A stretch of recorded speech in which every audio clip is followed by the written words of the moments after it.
Oi, pessoal! Bem-vindos a mais um episódio do canal Impulso. O entrevistado de hoje é Marcel Fukayama. Marcel é empreendedor social e cofundador da Dynamo, empresa que tem o objetivo de empoderar empreendedores que desenvolvem modelos de negócios que resolvem problemas sociais. Juntou-se ao movimento global de empresas B e é cofundador do Sistema B Brasil.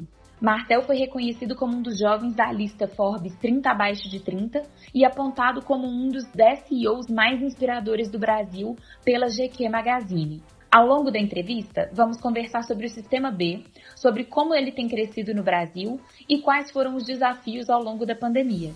Não esqueça de nos seguir no Spotify, YouTube e no Instagram @BEImpulso. Vamos lá?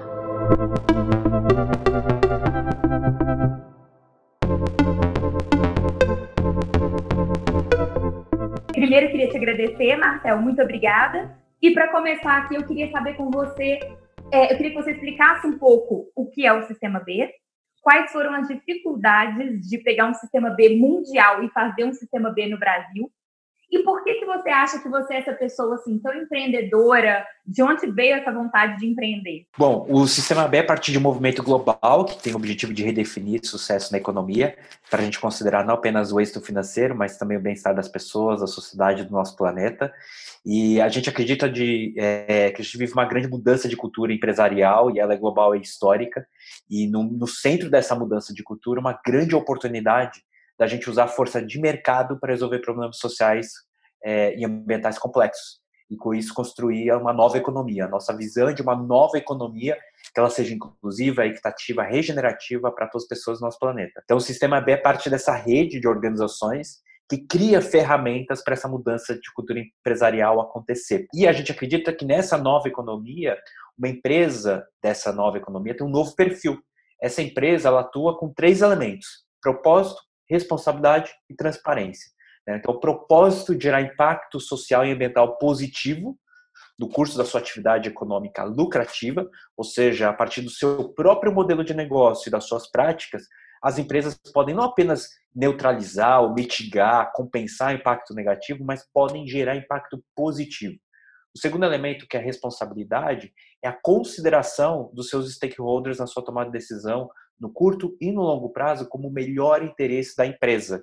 Então, isso significa que a empresa não considera apenas os acionistas, os investidores, mas também os colaboradores, os membros da comunidade, seus fornecedores na tomada de decisão, e olha isso para o longo prazo. Essa é a encruzilhada do capitalismo, né? O capitalismo de curto prazo, que nos trouxe até aqui, e o capitalismo de longo prazo, que é o que gera valor sustentável em todas as dimensões para todos os stakeholders. E quando a gente fala transparência, é o compromisso na empresa de medir, gerenciar e reportar de uma maneira transparente o seu triplo impacto. Então, a gente acredita nesses 3 elementos do novo papel da empresa na sociedade, e a gente consolidou isso numa ferramenta, que é uma certificação, e hoje nós temos 3.600 empresas B certificadas em 70 países, 150 setores, com esse objetivo comum de redefinir sucesso na economia. Esse é um pouco do nosso trabalho como Sistema B, e a nossa grande atuação é para que todas as empresas se comportem como empresas B. Não haverá 125 milhões de empresas, como de acordo com o Banco Mundial existem no mundo, que serão empresas B.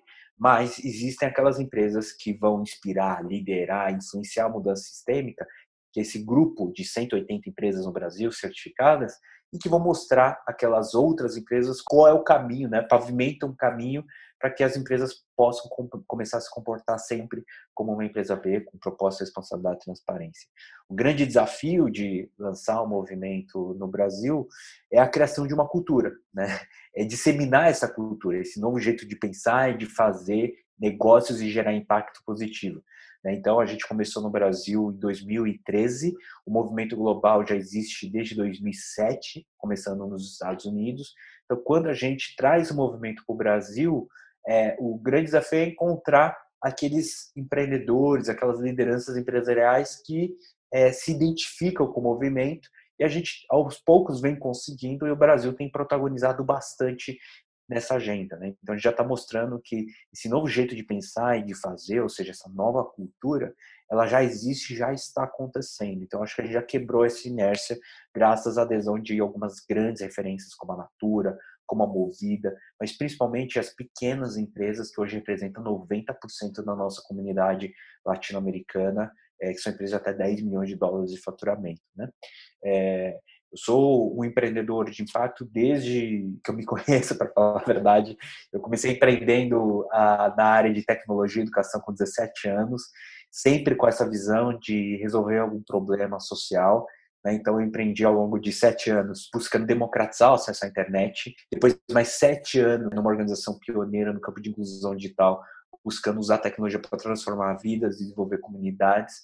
E ao longo dessa jornada que eu conheci o movimento de empresas B dos Estados Unidos, trouxe o Sistema B para o Brasil, e hoje, depois de quase 8 anos, eu estou na direção executiva do Sistema B Internacional.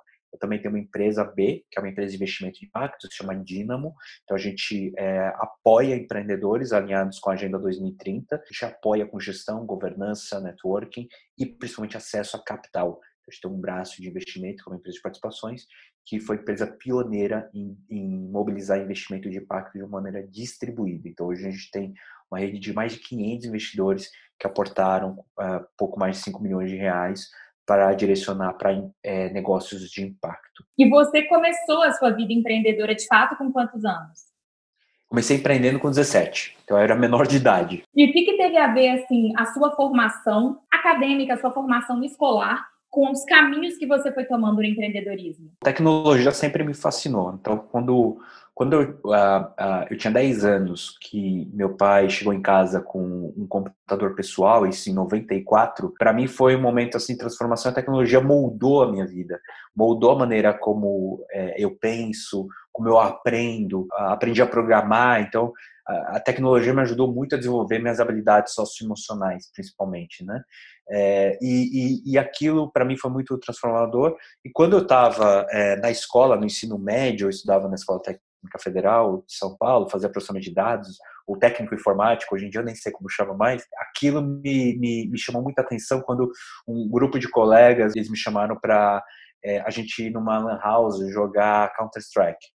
E aí eu topei, a gente cabulou a aula e para uma coisa muito mais legal, para trabalho em equipe, coordenação motora, sabe? Foi bem divertido. Mas quando eu entrei naquela lan house, foi a primeira lan house do Brasil, aquilo transformou a minha vida, porque eu pensei, cara, é isso que o Brasil precisa para democratizar o acesso à internet. Então, a partir dali, me veio o impulso de usar as lan houses como canal de inclusão digital. Isso foi em 99.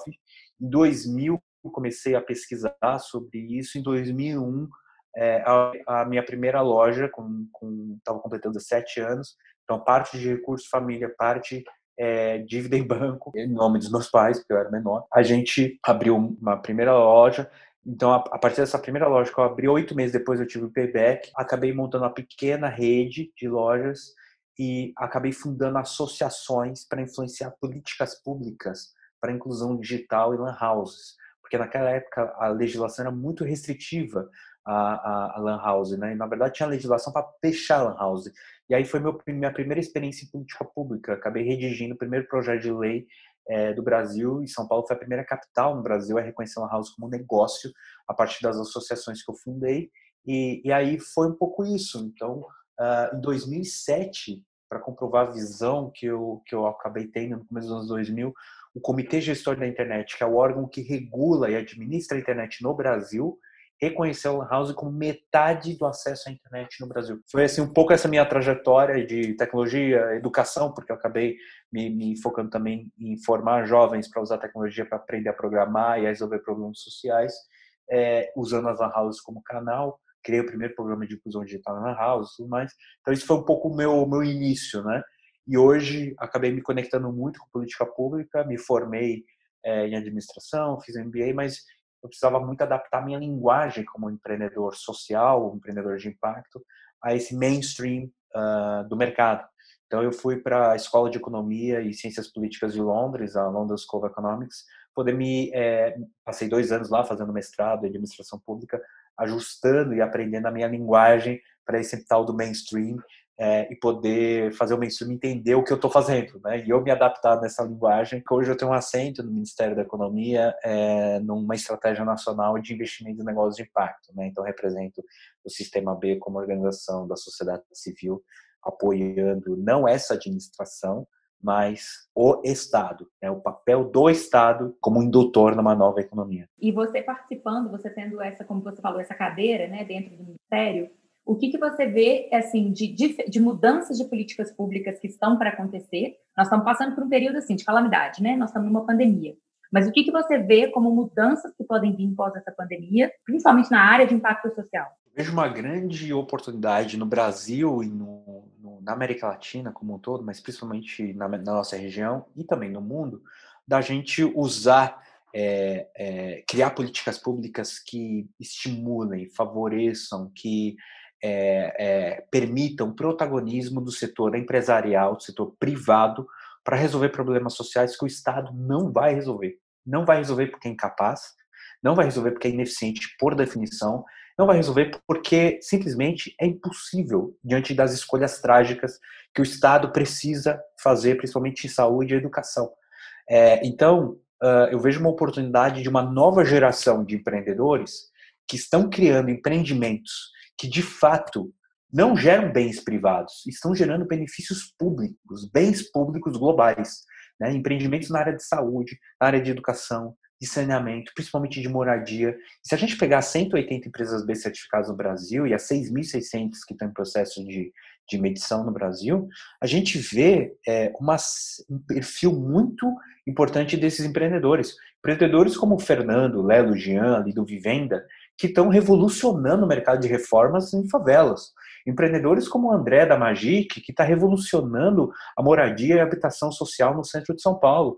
Ou empreendedores como o Fernando, o Geraldo e o Estevão, que lá em Minas Gerais, em BH, estão revolucionando a medicina primária e longevidade com mais 60 saúde. Tem uma geração de empreendedores que podem resolver problemas sociais e gerar bens públicos. Se a gente desenhar políticas públicas que apoiem esse empreendedor com capital, com acesso a mercado, que deem segurança jurídica para esses empreendedores, eu não estou pedindo benefício fiscal. Eu não acredito em benefício fiscal, eu não acho que seja sustentável no longo prazo. Mas eu acredito que é possível a gente criar um ambiente institucional que reconheça juridicamente esse empreendedor e dê ferramentas para esse empreendedor poder ampliar o impacto e a escala dele.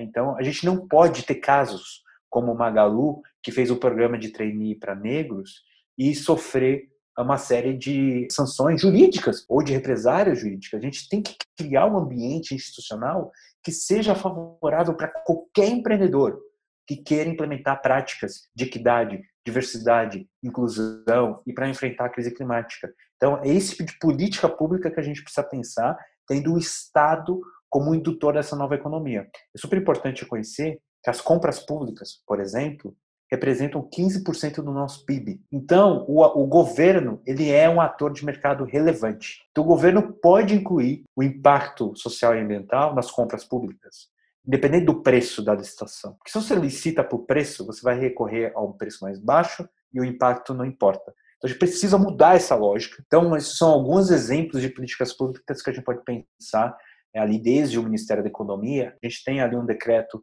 sendo trabalhado no Ministério da Casa Civil, já passou pelo Ministério da Economia, em que possivelmente, avançando, a gente pode incorporar o impacto nas compras públicas, né? Seria incrível. A gente tem uma série de outros projetos, como que o Sistema B está trabalhando também, num projeto do Executivo para o Legislativo, que cria uma qualificação para as empresas no Brasil. Então, todas as empresas poderiam se comportar com propósito, responsabilidade e transparência. Isso já existe em 39 estados americanos, na Itália, na Colômbia, no Equador, semana passada passou no Peru e no início do ano no Canadá. E mais outros 15 países estão trabalhando no Congresso, no Parlamento, esse projeto, e o Brasil é um deles. O Sistema B apresentou esse projeto já no Ministério da Economia, está tramitando no Executivo, daqui a pouco deve chegar à Casa Civil, passando a Casa Civil, Presidência da República, para a Câmara dos Deputados. E isso iniciaria o trâmite legislativo da criação das sociedades de benefício. Qualquer empresa individual, limitada, sociedade anônima fechada ou aberta, pode adotar essa qualificação e passar a se comportar com esses 3 elementos: propósito, responsabilidade e transparência. Quais os desafios que você vê, não só no governo, né, dentro do próprio ministério, mas também que você vê, assim, no comportamento do brasileiro, de forma geral? Alguns desafios. O primeiro, um desafio do momento, né, do ambiente político, o ambiente da pandemia, um ambiente muito complexo. Né, existe uma restrição fiscal muito forte no país. Isso pauta a agenda do país, então a gente não está conseguindo avançar nas reformas que a gente precisa fazer, e isso está colocando a agenda econômica numa situação complexa, e um desafio é que a agenda econômica proposta ela é incompatível com o momento que o país vive. Né? Então a gente vai precisar de uma nova política econômica que essa administração, eu acho que não vai conseguir, na atual situação, impor. E tem uma questão política também, enfim, tem todo um cenário que é bastante complexo. Tem um outro cenário, uma outra dimensão, que é a dimensão cultural. Né? Então, por mais que a gente traga a agenda de impacto, existe uma visão, e e a maneira como a regra do jogo ela é feita, ela favorece essa visão ultrapassada de que o impacto das empresas é gerar emprego e renda. Isso está suficiente, ainda mais em épocas de crise. E não é mais suficiente. Não dá mais tempo. Não dá mais tempo só para as empresas gerar emprego, renda, pagar os seus impostos, considerar isso como função social, e de outro lado, compensar o seu impacto negativo com projetos de responsabilidade social. Não dá mais tempo para isso. A gente precisa de uma nova cultura. Né? E o desafio final é que a regra do jogo ela favorece isso.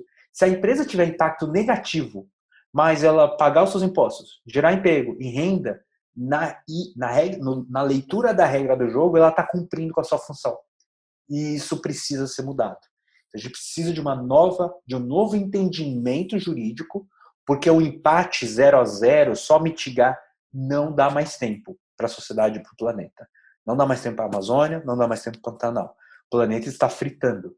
Então, a gente precisa de novas políticas que fazem um novo entendimento. Isso é um enorme desafio, porque a sociedade não evolui na mesma velocidade que as instituições. E as instituições hoje não estão preparadas para o atual desafio do Brasil e do mundo social e ambiental. Né? A governança do mundo é uma governança pós-guerra, de 75 anos atrás. A gente precisa evoluir as instituições para esse novo desafio, e isso é um enorme desafio. Qual país lidera esse tipo de discussão no sistema B global? E como que você entende qual é a tendência de novos países se aderirem? Acho que o Brasil, Estados Unidos, Reino Unido e Europa estão liderando essa conversa no nosso movimento, principalmente Reino Unido, Estados Unidos e Brasil. A gente tem pensado muitas políticas públicas, né? Alguns exemplos que eu já dei aqui. Eu vejo a União Europeia muito à frente. A União Europeia e a UBLab Europa, baseada em Amsterdã, tem uma grande oportunidade nisso. A Comissão Europeia já está à frente do seu tempo e eu acho que está alinhada com os desafios do nosso planeta e da nossa sociedade. Então, lá já se tem uma série de projetos tramitando que mudam a responsabilidade fiduciária dos administradores das empresas, incorporam investimento ESG, não com a lógica de gestão de risco, mas ou de negative screening, né? Então você simplesmente gerencia o impacto negativo, mas com uma lógica de gerar impacto positivo.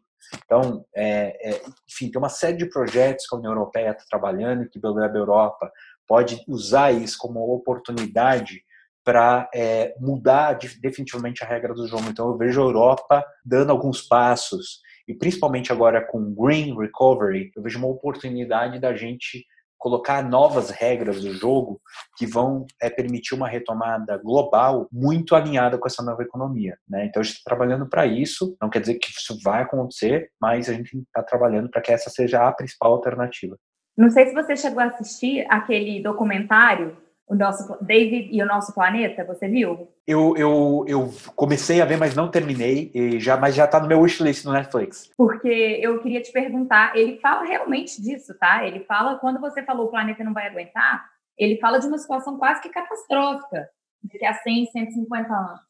E eu ia te falar, assim, qual que é a sua visão, não sei se você chegou a ver essa parte, em relação a isso. Ele fala, de fato, de uma situação quase que apocalíptica. Assim, de realmente tendo mudanças que não se sustentam por mais, digamos, 300 anos. Então, por isso eu vejo a urgência também da mudança. É assim que o sistema B também enxerga? Nós temos um nível de urgência e temos um ponto de inflexão que é a nossa escolha nessa década. Eu não estou nem falando de Acordo de Paris em 2100. Também falamos disso, mas eu estou focado assim nos próximos 10 anos, que é a Agenda 2030 dos 17 Objetivos de Desenvolvimento Sustentável. Não vamos ter segunda chance. A gente já falhou com os objetivos do milênio, de 8 metas, a gente não atingiu nem 2. Agora a gente tem 17 objetivos e 169 metas. Temos um enorme desafio.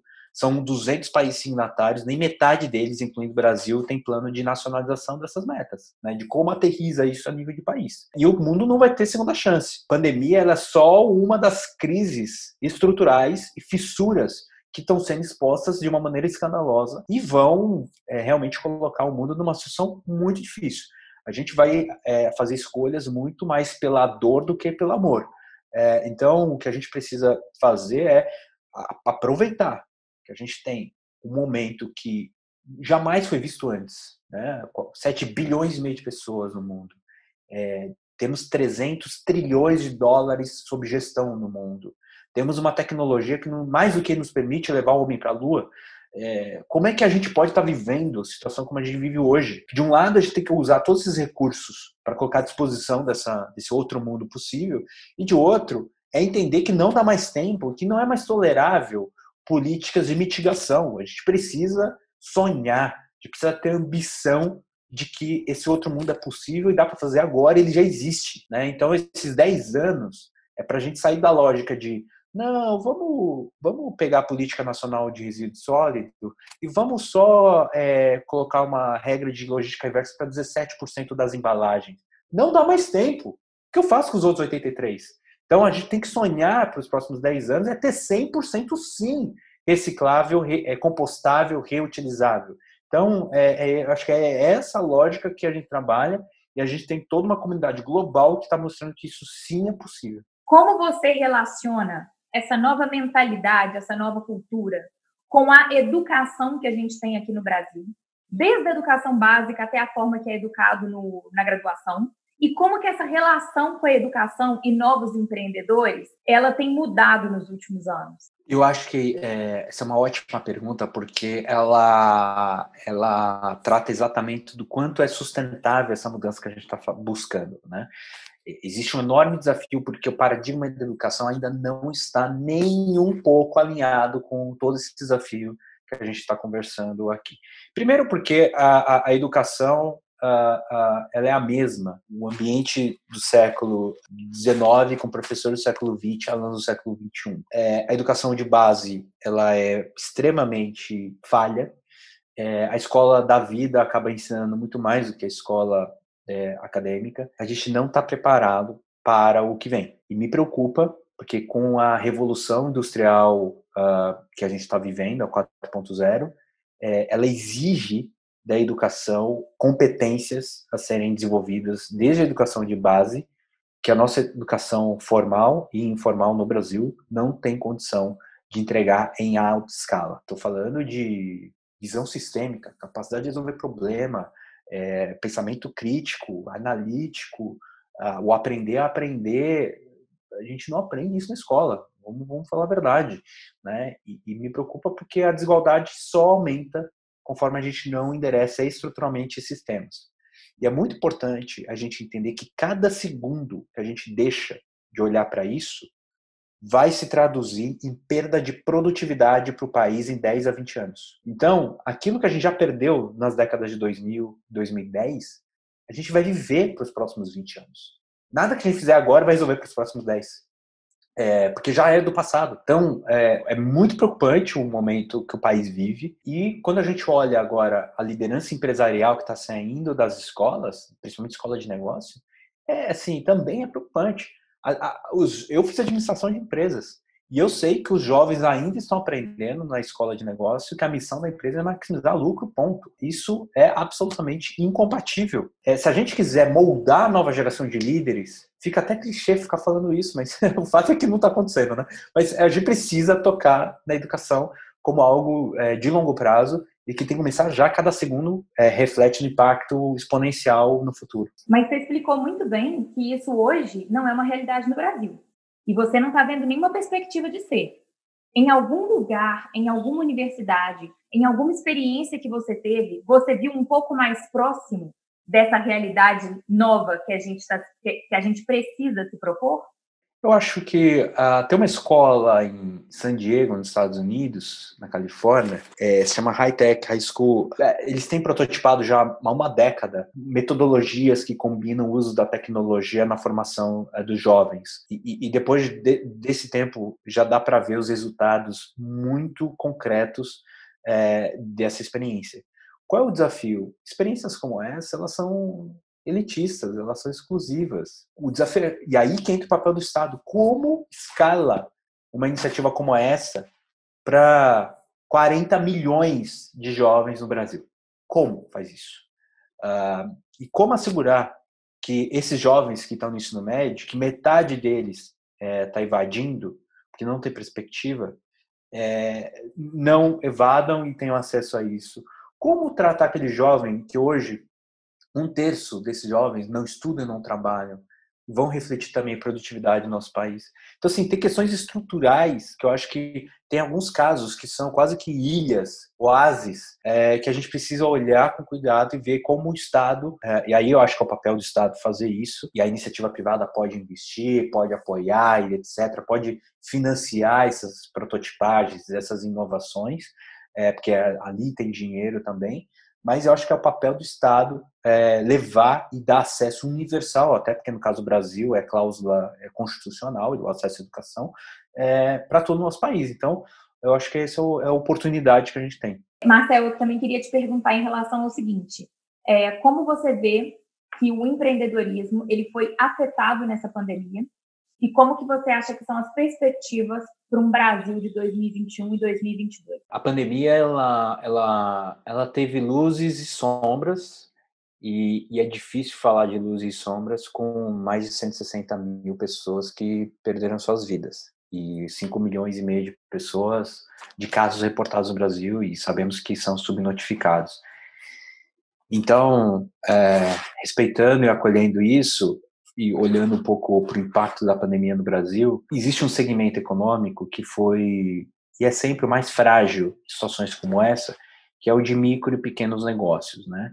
As micro, pequenas e médias empresas no Brasil representam 80% das empresas no Brasil e geram 1/3 dos empregos. É um setor econômico extremamente relevante e é o mais vulnerável em situações como essa. Eu não acho que o Brasil respondeu com qualidade à crise, apoiando esses empreendedores. O reporte do IBGE de 520 mil empresas fechadas no meio da pandemia, ela não é um reporte muito fácil de se entender em termos de acolher, né? Muita gente perdeu emprego, perdeu renda, né? De acordo com a associação, com a Organização Internacional do Trabalho, 34 milhões de pessoas perderam emprego na América Latina e Caribe até 2 semanas atrás. Então, é uma situação muito complexa e é difícil porque o cálculo do desemprego no Brasil, ele também tem uma dimensão que ela é subnotificada, que é o do desocupado. Então, você tem o desempregado, mas você tem o desocupado e você tem aqueles desalentados que já desistiram de procurar emprego. E se você pegar isso no Brasil, hoje, 1 em cada 4 brasileiros, no mínimo, está afetado diretamente pela crise. Isso tudo é a sombra, né, do momento que a gente vive. Já vivia a maior recessão da história do país, né, vem se arrastando desde 2014, uma incapacidade da gente responder a essa crise. O lado é que o brasileiro é extremamente criativo, é sobrevivente, resiliente, e a gente está vendo uma série de iniciativas, principalmente nas comunidades, que vão em torno de empreender, muitas vezes por necessidade, que vão acontecendo. Então, o Brasil tem 12 milhões de empresas, de acordo com a Receita Federal, e o IBGE mostra ali, pelo menos 6 milhões deles são microempreendedores individuais. Então, assim, o microempreendedor no Brasil, ele é o coração do negócio no Brasil, porque esses caras são extremamente resilientes. Então, eu vejo um potencial aqui de muitos negócios, a partir de 21 e 22, surgirem, prosperarem, porque vai haver uma retomada econômica. A gente passou um segundo trimestre de 2020 extremamente enclausulado, confinado, né, 9,7% de queda no PIB do trimestre, mas a gente já percebe no terceiro TRI e no quarto TRI uma oportunidade de crescimento. Talvez o quarto tri impactado por uma eventual segunda onda na Europa, tal, mas 2021, em condições normais de eventual vacina até o segundo tri, vai haver uma retomada econômica no Brasil forte. O Brasil tem uma capacidade de crescimento muito grande e eu acho que quando se cresce, esse setor que na crise ele é muito vulnerável, na retomada ele tende a prosperar. O que precisa fazer é semear para que essa prosperidade ela seja compartilhada e sustentável. Compartilhada no sentido de todas as cadeias de valor. Quando a gente cresce no Brasil, a desigualdade cresce também. Existe uma concentração de mercado muito grande. Então a gente precisa assegurar que nessa retomada desconcentre economicamente, o que é difícil, porque o Brasil é um país extremamente desigual de renda, a desigualdade de renda, de patrimônio, de riqueza. E aí vem uma oportunidade de reforma tributária que infelizmente não vai chegar nesse nível que eu falei, e você tem uma oportunidade desse crescimento, então, compartilhar a prosperidade, mas também que ele seja sustentável, que não seja aqueles voos de galinha. O Brasil vive de voos de galinha com o crescimento econômico. Isso é histórico, desde o período militar, década do milagre econômico dos anos 70, até período do PAC 2, mais recentemente, até chegar no Lava Jato, que jogou a gente num outro lugar. Então, o Brasil precisa olhar para que esse crescimento seja mais sustentável, só que para isso precisa promover reformas muito estruturais. A gente precisa fazer lição de casa. Se a gente fizer isso, eu acho que 21 e 22 serão anos que serão decisivos para essa década. Eu acho que a gente vai escolher se essa vai ser mais uma década perdida ou se a gente vai se reinventar economicamente. E, Marcel, como o sistema B se saiu nessa pandemia? Bom, o sistema B, no início da pandemia, foi brutalmente afetado. A gente teve uma queda importante na medição das empresas, principalmente, eu diria, no primeiro trimestre da pandemia, que foi entre março a junho desse ano. Principalmente 91% das empresas B na América Latina são empresas de até 10 milhões de dólares de faturamento, pequenas empresas. A gente teve uma descertificação que impactou quase 10% da nossa comunidade, que foram empresas que deixaram de existir por causa da crise. Então foi um momento muito difícil, a gente respondeu à crise flexibilizando a certificação, flexibilizando o pagamento, apoiando com crédito. Então aqui no Brasil a gente criou uma iniciativa chamada Convida 20, que foi um fundo em parceria com o Capitalismo Consciente, com a TRE Investimentos e com uma empresa B Dynamo.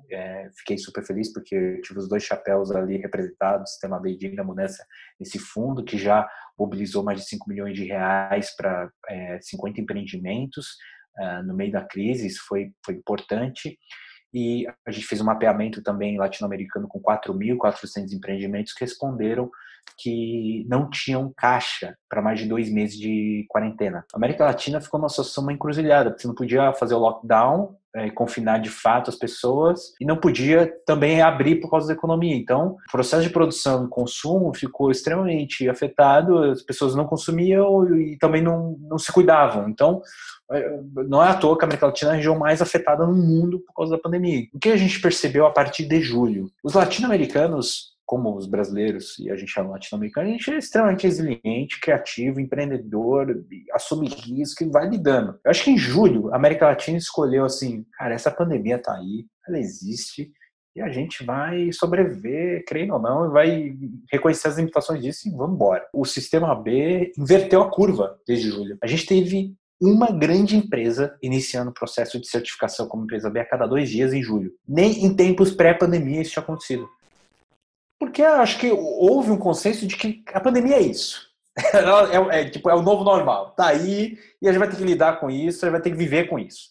Então, houve um reaquecimento, e é por isso que eu estou relativamente bem otimista para 2021, independente da vacina. Com a vacina, obviamente, o mundo vai ser diferente.